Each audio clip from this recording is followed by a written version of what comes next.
One of the most memorable performances of Biggest Part of Me was President Clinton's first inauguration. I was a music director for the Arkansas Ball.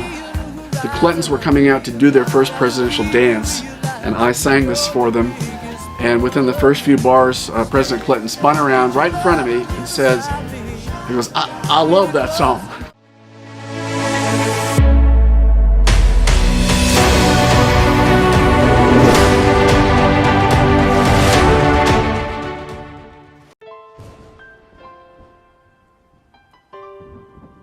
We started as a country yodel.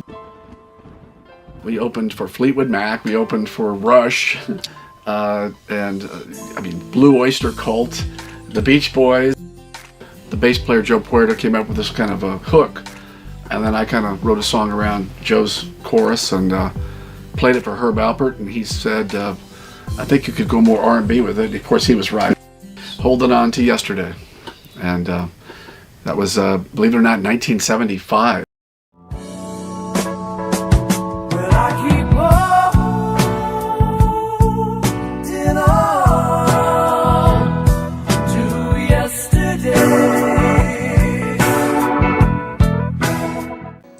We have a song called How Much I Feel in 1978, which seems to pop up now on the Time Life love songs of the 80s and 70s.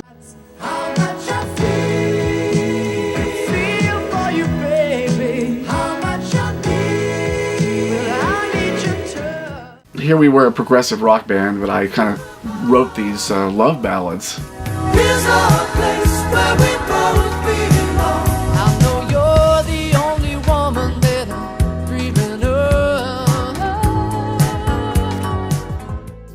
of. We switched from 20th Century Fox to Warner Brothers, and they had everybody. They had Doobie Brothers and the Young Prince, and they had Van Halen, Madonna, and the greatest A&R staff.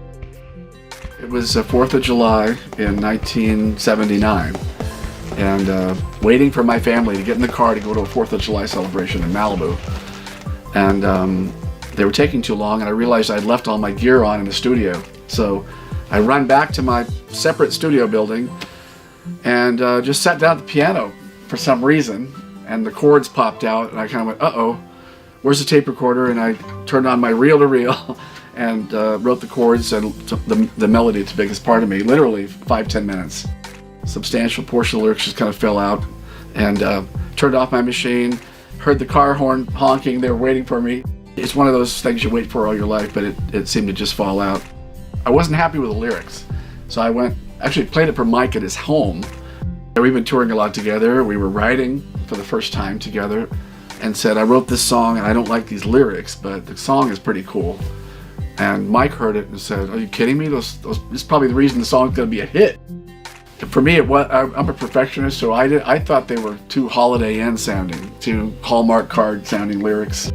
I said, Mike, this sounds like a band. I can imagine a band singing this in a Holiday Inn. And he goes, well, that's a good thing.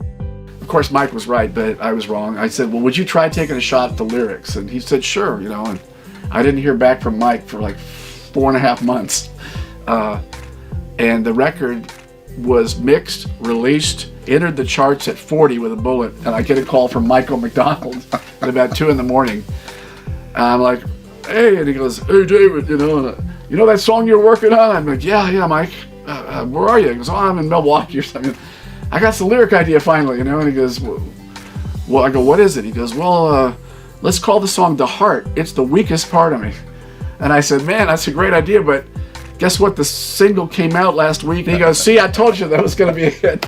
There's a new sun horizon. I can see a new horizon that will keep me realizing you're the biggest part of me. One of the most memorable performances of Biggest Part of Me was President Clinton's first inauguration. I was a music director for the Arkansas Ball, the biggest of all the balls, pardon the expression. The Clintons were coming out to do their first presidential dance, and I sang this for them. And within the first few bars, President Clinton spun around right in front of me and says, he goes, I love that song. True story. Make a list, baby,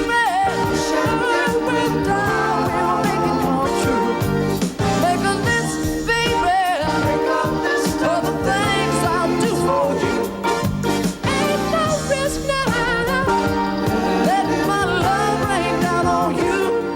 It's great when you've touched somebody's life in that way, even once in your life.